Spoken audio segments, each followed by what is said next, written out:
Hello बच्चों, नमस्कार। M2 के इस वीडियो में मैं आपका स्वागत करता हूं। और पिछले वाले वीडियो में हमने सीरीज सॉल्यूशन के ऊपर बात करा था और हमने differential equation of second order with variable coefficient को सॉल्व किया था सीरीज सॉल्यूशन मेथड से। और उसमें हमने जो केस लिया था वो लिया था कि जब x = 0 डिफरेंशियल इक्वेशन के लिए ऑर्डिनरी पॉइंट हो। नाउ आज हम लोग उसी क्रम में अब आगे बढ़ेंगे और आज हम लोग देखेंगे कि अगर x = 0 डिफरेंशियल इक्वेशन के लिए रेगुलर सिंगुलर पॉइंट होता है तो उस केस में हम लोग सोल्यूशन कैसे फाइंड करते हैं। तो आज हम लोग उसी वर्किंग रूल को देखेंगे और देन इसके बाद में कुछ प्रॉब्लम्स लेंगे। तो आइए जरा स्टूडेंट, सबसे पहले हम लोग देखें कि कैसे हम लोग x = 0 के दूसरे केस में डिफरेंशियल इक्वेशंस को सॉल्व करेंगे। तो हमारा जो केस है वो है working rule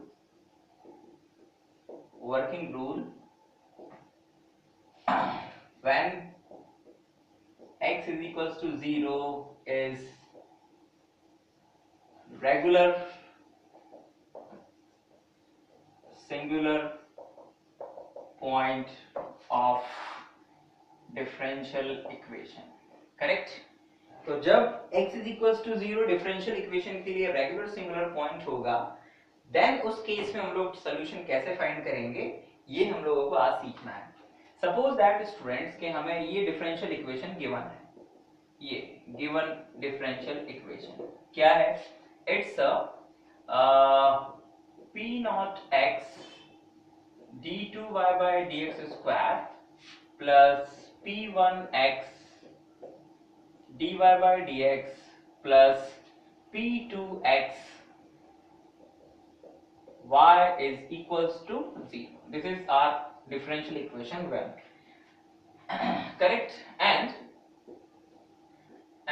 p0x is equals to 0 at x is equals to 0। ये रेगुलर सिंगुलर पॉइंट की कंडीशन है कि अगर x is equals to 0 रखेंगे इस p0x में तो जो p0x की वैल्यू है वो कितनी आ जाएगी? वो 0 आ जाएगी। तो जो x is equals to 0 होता है वो रेगुलर सिंगुलर पॉइंट हो जाता है इस डिफरेंशियल इक्वेशन के लिए। It means that is x is equals to 0 is regular singular point। Correct, regular singular point. तो इस केस में हम लोग डिफरेंशियल इक्वेशन का सॉल्यूशन फाइंड करेंगे। नाउ ऑर्डिनरी पॉइंट के केस में जो सॉल्यूशन हम लोग कंसीडर करते थे सीरीज सॉल्यूशन, अब इस केस में जो सीरीज सॉल्यूशन कंसीडर होगा वो थोड़ा डिफरेंट होगा। वो कुछ इस तरह से होगा। Let y is equals to x raised to the power m a0 plus a1x plus a2x square a3x cube plus so on an x raised to the power n and this is 2 be the series solution of 1। यहां पर ये चीज समझने वाली बात है student कि जब डिफरेंशियल इक्वेशन के लिए x = 0 रेगुलर सिंगुलर पॉइंट होगा तो उस केस में जो सीरीज सॉल्यूशन है उसमें x raised to the power m multiply होगा a0 plus a1x plus a2x square plus a3x cube and so on। मतलब कि जो पावर ऑफ x है वो x raised to the power m से इंक्रीमेंट हो जाएंगे। Correct, where m is any constant value। Now students यहां पर अब जरा आगे देखिएगा क्या होगा। प्रोसेस बिल्कुल सेम रहेगी, वही हम लोगों को करना पड़ेगा। यहां पर find dy/dx and d2y/dx square. ठीक है ना? Find dy/dx and d2y/dx square.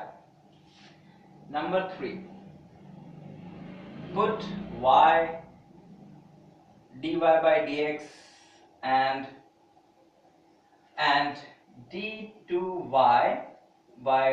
square into 1 and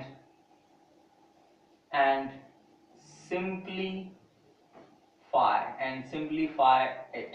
मतलब ये तीनों वैल्यू को हम लोग किस में रख देंगे, 1 में रख देंगे और सिंप्लीफाई करेंगे। सिंप्लीफाई करने का मतलब ये है कुछ ब्रैकेट्स होंगे, ओपन करेंगे, x का मल्टीप्लाई करेंगे क्योंकि p0x p1x p2x की कुछ ना कुछ वैल्यूज होंगी, तो उनका इन डेरिवेटिव्स में मल्टीप्लाई करके हम उसे सिंप्लीफाई करेंगे। करेक्ट। देन इसके बाद क्या होगा, equating the coefficient of lowest degree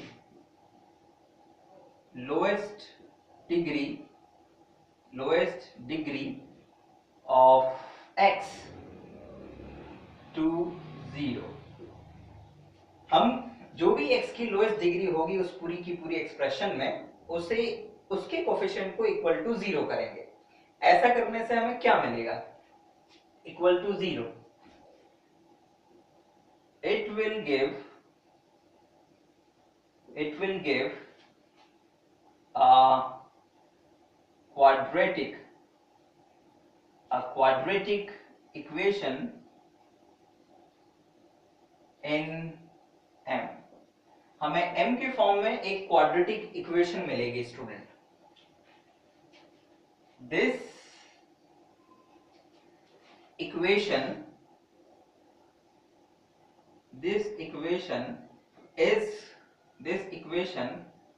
is called, क्या कहेंगे इस इक्वेशन को कहेंगे, this equation is called indicial equation.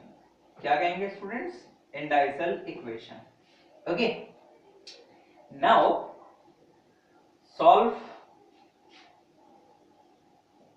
इंडाइसल equation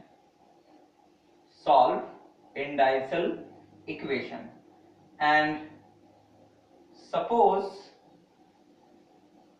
m1 m2 are its solution। Correct student, हमें इंडाइसल इक्वेशन मिली। इंडाइसल इक्वेशन एक क्वाड्रेटिक इक्वेशन थी जिसे सॉल्व किया तो हमें उसके दो रूट्स मिलेंगे, उन्हें नाम दे दिया हमने m1 और m2। Correct. Now the complete solution of one depends the nature of roots। Okay, मतलब ये हुआ स्टूडेंट कि जो complete solution of differential equation 1 है वो इन रूट्स के नेचर के ऊपर डिपेंड करेगा। और नाउ इससे रिलेटेड हमारे पास तीन केसेस होंगे। Correct, depends on the nature of roots. Now case number 1, यहीं पर केस नंबर 1 क्या होगा, केस नंबर 1 होगा केस 1, मतलब इसके नेचर से रिलेटेड केस नंबर 1 कैसा, m1 not equal to m2 and m1 minus m2 is not equals to an integer। Correct, I repeat, m1 और m2 अगर इक्वल ना हो और दोनों का जो डिफरेंस है वो एक इंटीजर ना हो, then complete solution y is equals to, then complete solution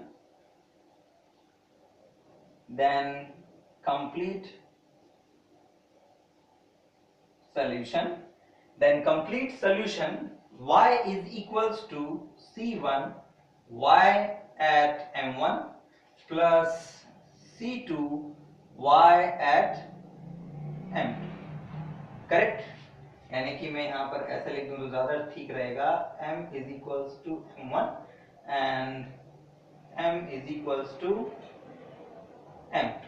yes, क्या मतलब हुआ कि अगर दोनों इक्वल नहीं होंगे, दोनों का डिफरेंस का मतलब ये है कि m1 में से m2 घटाएं तो इंटीजर नहीं आना चाहिए। इंटीजर का मतलब होता है 1 2 3 0, सॉरी 0 तो आएगा ही नहीं, अदरवाइज इक्वल हो जाएगा। 1 2 3 -1 2 -2 -3 नहीं आना चाहिए। करेक्ट, तो ये केस अप्लाई होगा। Case number 2, case number 2, when m1 is equals to m2, जब m1 और m2 दोनों क्या होंगे, इक्वल होंगे,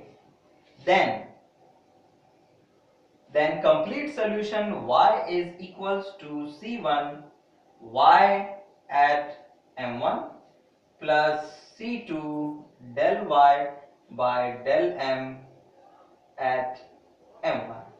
ये कहने का मतलब है स्टूडेंट कि जब दोनों आपस में इक्वल होंगे, दोनों रूट्स यानी इंडाइसल इक्वेशन के जब दोनों रूट्स आपस में इक्वल होंगे, तो जो complete solution of differential equation 1 है वो होगा y is equal to c1 y की वैल्यू m1 पर और del y by del m की वैल्यू m1 पर। करेक्ट। अब आप पूछेंगे कि आप यहाँ पे भी आपके दिमाग में होगा कि ये y का वैल्यू m1 पे कैसे आएगा और y की वैल्यू और del y by del m की वैल्यू m1 पर कैसे आएगी। तो इसका मतलब ये है कि हमारे पास जो m की वैल्यूज आएंगी m1 और m2, उसको जब इसमें रख देंगे m की जगह पर तो हमें मिलेगा y at m1, और जब इस पूरी इक्वेशन को m के रिस्पेक्ट में पार्शियली डिफरेंशिएट कर देंगे तो हमें मिल जाएगा del y by del m, और फिर उसमें m की जगह m1, तो ये मिल जाएगा। Correct. And the last case is case number 3, case number 3 when m1 not equals to m2 and m1 minus m2 is equals to an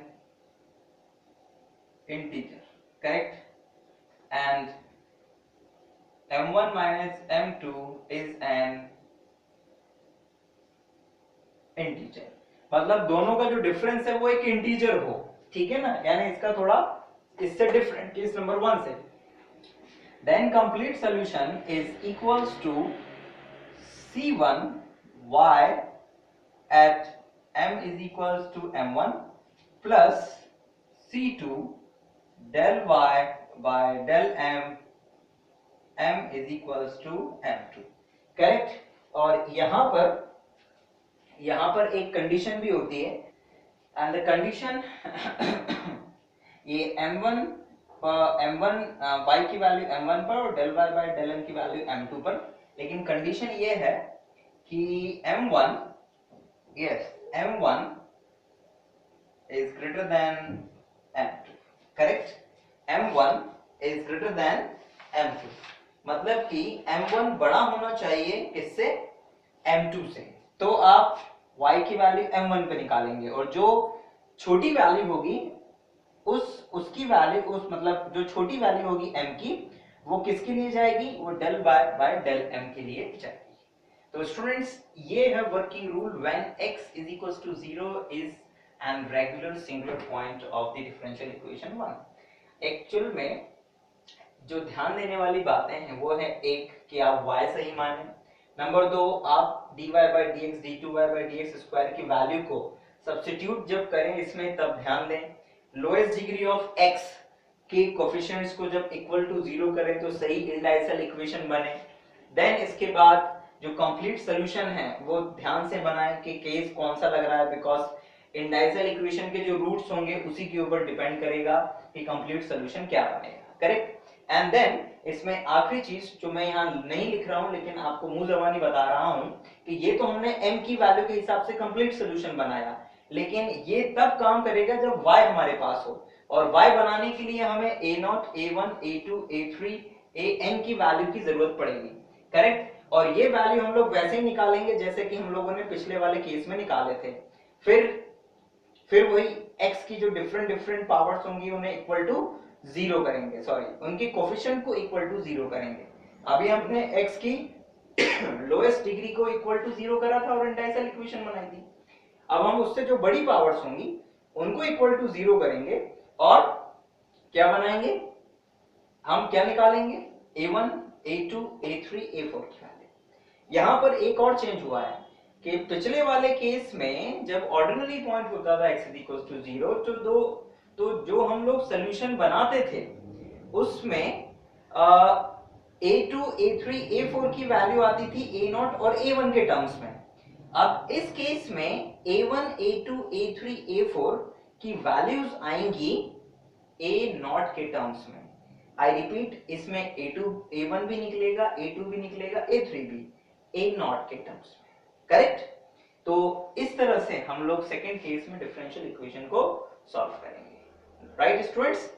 चलिए आइए अब जरा देखते हैं एक प्रॉब्लम इसी के ऊपर बेस्ड, और उससे इस केस को समझने की कोशिश करते हैं। Solve it's d2y by plus x minus x plus 1y। तो आइए जरा इस डिफरेंशियल इक्वेशन को सॉल्व करें बाय सीरीज मेथड। तो आपको दिख रहा होगा, सबसे पहले तो हमें कंडीशन चेक करनी पड़ती है कि डिफरेंशियल इक्वेशन के लिए x इज इक्वल्स टू 0 क्या होता है, करेक्ट। तो डेफिनेटली हम लोग क्योंकि सेकंड केस पढ़ रहे हैं और आपको दिख भी रहा है कि ये x इज इक्वल्स टू 0 और रेगुलर सिंगुलर पॉइंट वाला केस बन रहा है, करेक्ट। तो देखें जरा, here x, here p naught x is equals to 2x square, and this implies that p naught x is equals to 0 at x is equals to 0. So x is equals to 0 is regular singular point, correct, regular singular point. And now इस case में हमें differential equation को solve करना है, तो हम यहां से शुरुआत करेंगे। Consider the series solution of 1. क्या students, y is equals to a0 x raised to the power m, a1 x raised to the power m plus 1, a2 x raised to the power m plus 2, and a3 x raised to the power m plus 3, and so on. And this is the, इसमें yes, इसमें nth term की जरूरत नहीं है, nth term को छोड़ देते हैं। तो it's what, it's suppose it's 2। आप चाहें तो लेकिन nth टर्म को ले सकते हैं जैसे हमने पिछले वाले में किया था। नाउ यहां से हम लोग निकालेंगे फिर स्टूडेंट्स dy by dx। तो dy by dx की वैल्यू आएगी m a0 x raised to the power m minus 1 a m plus 1 a1 x raised to the power m plus m plus 2 a2 x raised to the power m plus 1 plus m plus 3 a3 x raised to the power m plus 2 and so on, correct। ये dy by dx की value.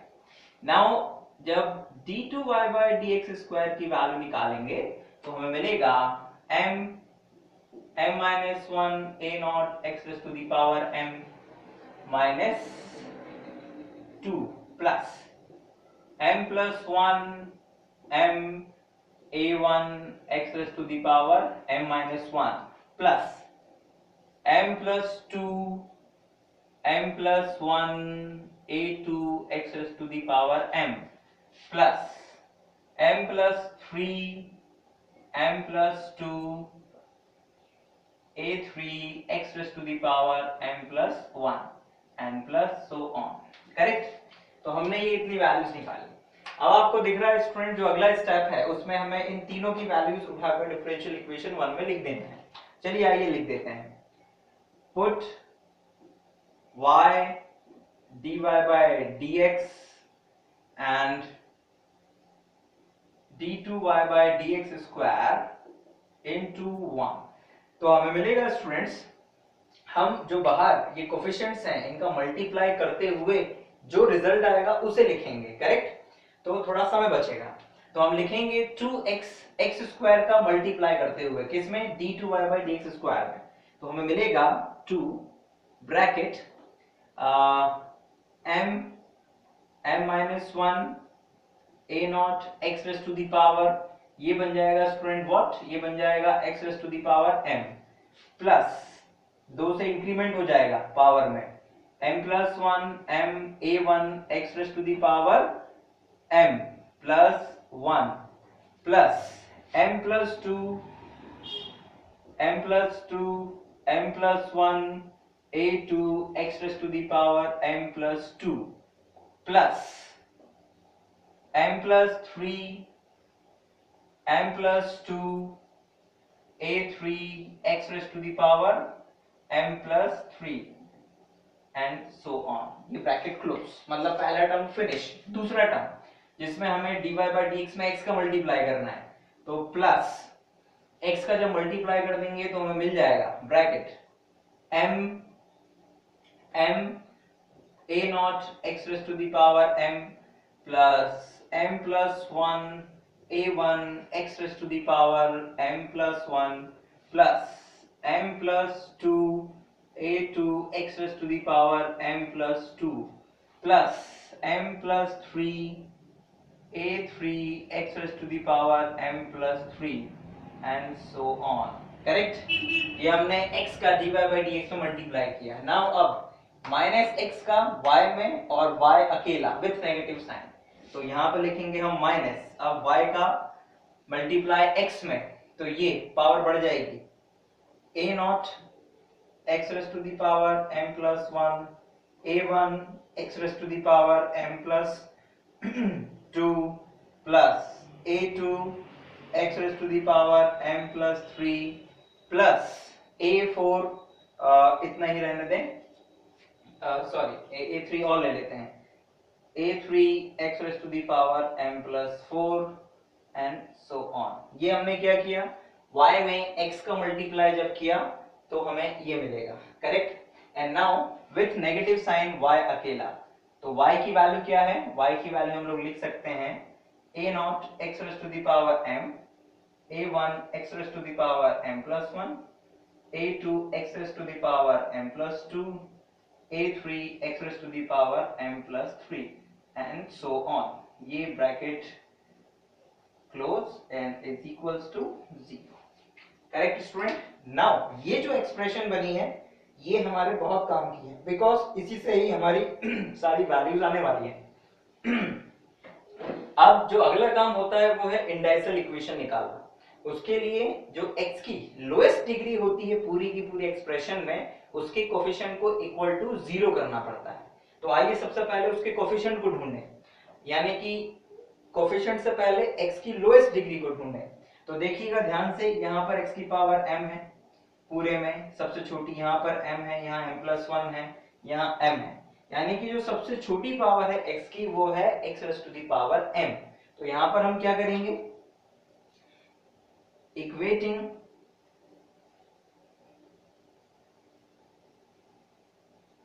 Coefficient of x raise to the power m means what? It's a lowest power। Okay, lowest power, equating coefficient of x raised to the power m to 0।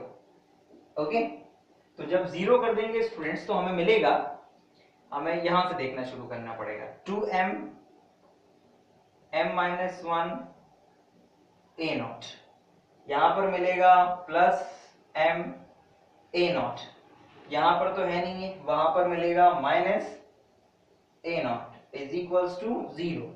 आपको a not common निकला दिख रहा होगा, उसको अलग कर दीजिए, आपको मिलेगा 2m square minus 2m plus m minus 1 okay is equals to 0। क्यों?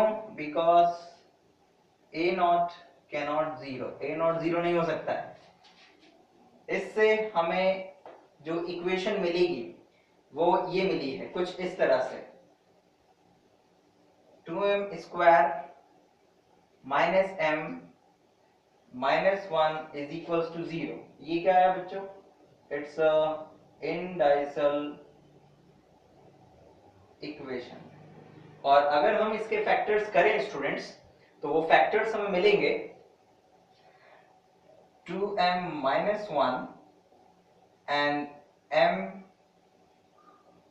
Plus 1 is equals to 0। तो मैंने उल्टा लिख दिया है, it's a plus and it's a minus, correct. तो 2m minus 1 plus m minus 1, correct. तो यहां से हमें m की दो वैल्यूज मिली हैं, m is equals to 1 and m is equals to minus 1/2, ठीक। और दोनों ही वैल्यूज क्या हैं, इक्वल नहीं है स्टूडेंट्स। और अगर हम ध्यान से देखें तो 1 minus minus half is equals to, दोनों को ऐड कर देंगे, माइनस माइनस प्लस हो जाएगा, इट्स अ 3/2। और ये क्या है, नॉट एन इंटीजर। और दोनों का जो डिफरेंस है वो भी एक इंटीजर नहीं है। तो जब दोनों इक्वल ना हो, दोनों का डिफरेंस एक इंटीजर ना हो, एक फ्रैक्शन आ रहा है 3/2, तो उस केस में जो डिफरेंशियल इक्वेशन है उसका कंप्लीट सॉल्यूशन क्या होता है, ये हमने थोड़ी देर पहले अभी देखा। तो जरा आइए सबसे पहले लिख देते हैं what is the complete solution of the differential equation. ठीक है स्टूडेंट्स, हमने इंडाइसल इक्वेशन बनाई, सॉल्व किया, m की वैल्यूज निकाली, और उसके हिसाब से अब हम लोग जो नेचर था m1 m2 का, उसके अकॉर्डिंग कंप्लीट सॉल्यूशन लिखने वाले हैं। तो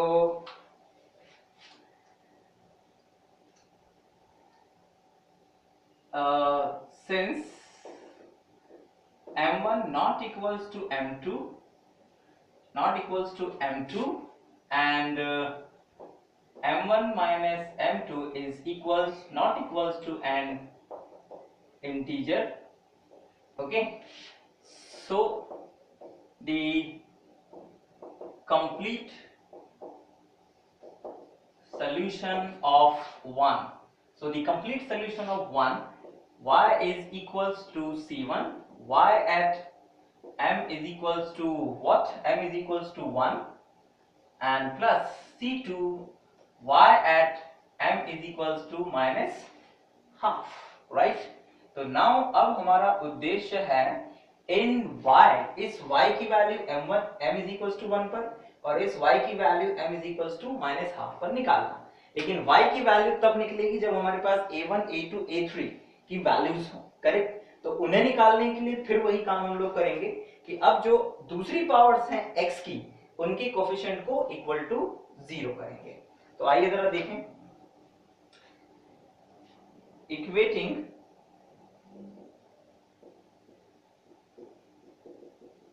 कोफिशिएंट ऑफ, ये हमारे काम का है इसलिए इसको अलग कर देते हैं ताकि ये रहे दिमाग में। Equating coefficient of x raised to the power m plus 1, तो हमें मिलेगा स्टूडेंट्स, ध्यान दीजिएगा, हमें मिलेगा 2m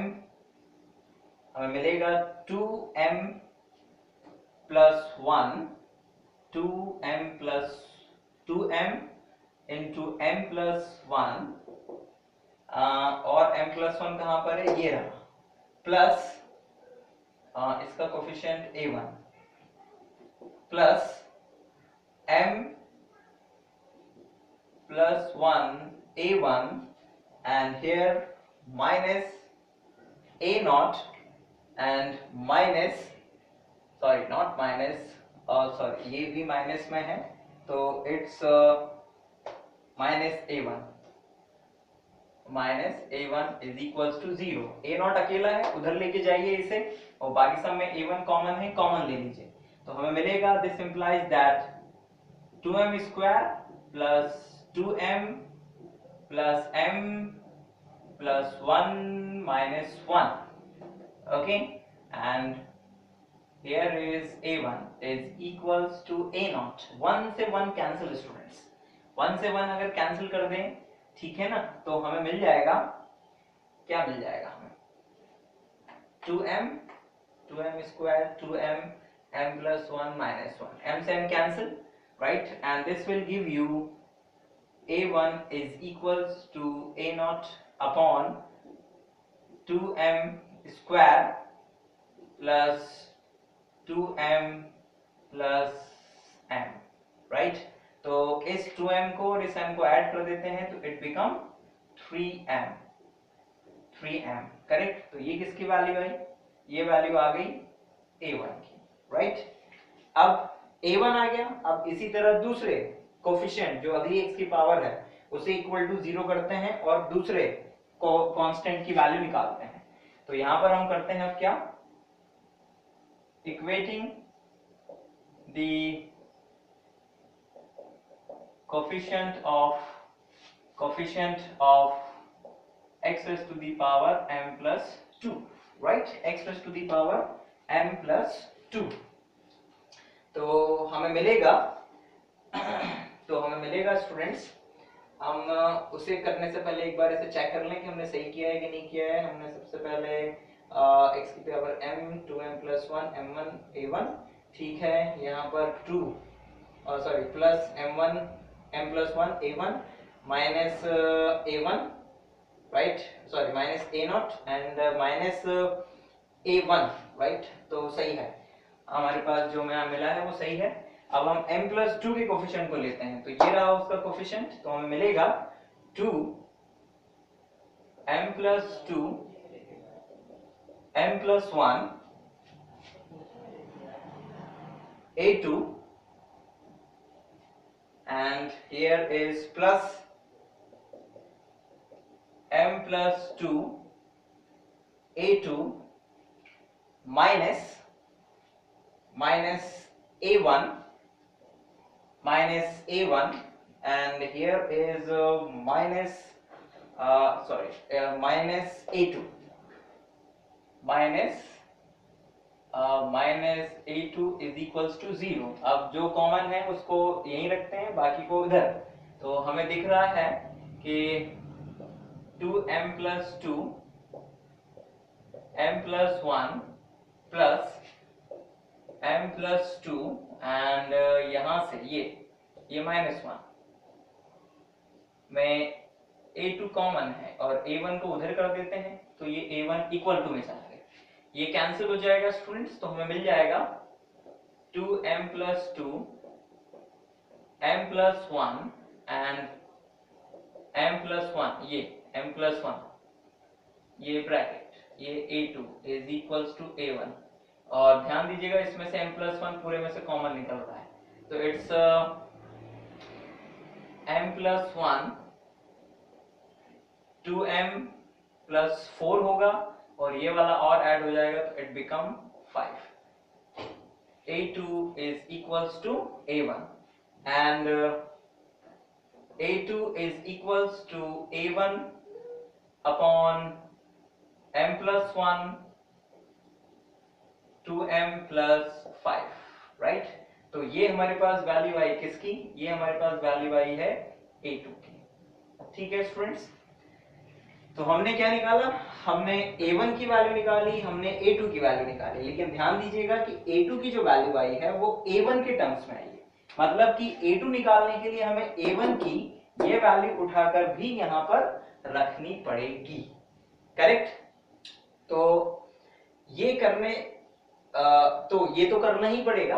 एंड नाउ अब हम चाहें तो आगे x raise to the power m plus 3 के कोफिशिएंट को भी इक्वल टू 0 करके a3 निकाल सकते हैं, ठीक है ना, और चाहें तो जनरल टर्म भी बना सकते हैं जैसे हमने पिछली बार बनाया।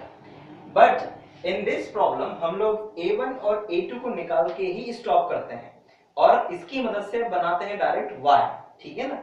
हालांकि नंबर ऑफ कांस्टेंट्स हमने कम निकाले हैं लेकिन इट इज सफिशिएंट। आप चाहें तो ज्यादा भी निकाल सकते हैं, आप चाहें तो इतने पे भी रोक कर क्वेश्चन को कंप्लीट कर सकते हैं, बिकॉज इस मेथड की खासियत ये है कि बहुत लंबा खींचता है। तो एग्जामिनर ये चेक नहीं करता है कि आपने कितना लंबा किया है, एग्जामिनर ये चेक करता है कि आपने सही किया है कि नहीं किया है। वो अगर आपकी ये दो वैल्यू भी उसे सही नजर आएंगी तो वो आपको पूरे मार्क्स देगा, करेक्ट। तो इसलिए घबराने की जरूरत नहीं है कि छोटा किया है हमने, ठीक है ना, सही करना ज्यादा इंपॉर्टेंट है। तो ध्यान दीजिएगा ETC, okay, put A1 and A2 into Y। तो A1 और A2 को Y में जब सब्स्टिट्यूट करेंगे स्टूडेंट्स तो हमें मिलेगा Y is equals to what, A naught x raised to the power m।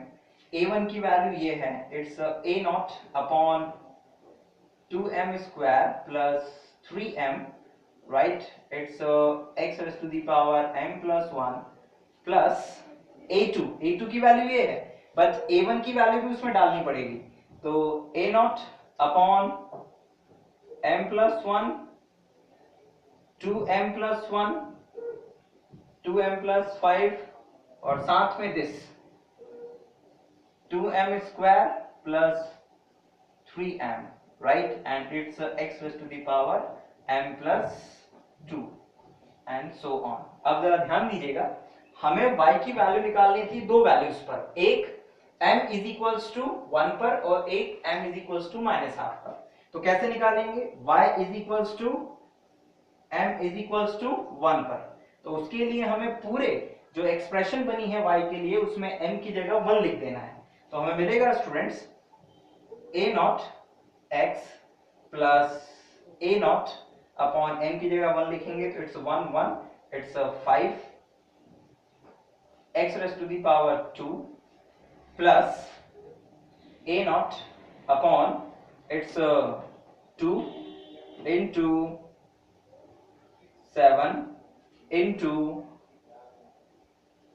5, right students? 2 into 7 into 5, x raised to the power 3। इसे सिंप्लीफाई कर लेंगे और सिमिलरली y की वैल्यू निकालेंगे when m is equals to -½ तो that is equals to, यहां पर हम लिखेंगे a not x raised to the power -½ plus a not upon, यहां पर लिखेंगे -½ इट बिकम +½ 2 से 2 कैंसिल हो जाएगा, इट्स 1/2 रह जाएगा, तो 1/2 and it's 1/2 and minus of 3/2, तो 1/2 में से 3/2 जाएगा तो हम लोगों को मिल जाएगा स्टूडेंट इट्स -2 और -2 भी नहीं बल्कि -1 मिल जाएगा, तो it's -1 x raised to the power, यहाँ पर हाफ लिखेंगे तो it become +½ right, and plus यहाँ पर लिखेंगे students a not upon its 1/2 -½ लिखेंगे तो इट्स +½ इनटू यहाँ पर हाफ लिखेंगे तो इट्स 2 से 2 cancel -1 and it's 4 and into यहाँ पर जब रखेंगे, यहाँ पे रखेंगे तो हमें मिल ही रहा था -1, तो ये -1 x raised to the power यहाँ -½ तो इट्स 3/2, राइट स्टूडेंट्स। तो ये जो दो वैल्यूज निकली हैं y at m is equals to 1 and y at m is equals to ½ आप इन दोनों वैल्यूज को उठाकर 3 में सब्स्टिट्यूट कर देंगे तो आपको कंप्लीट सॉल्यूशन मिल जाएगा। Okay, put them into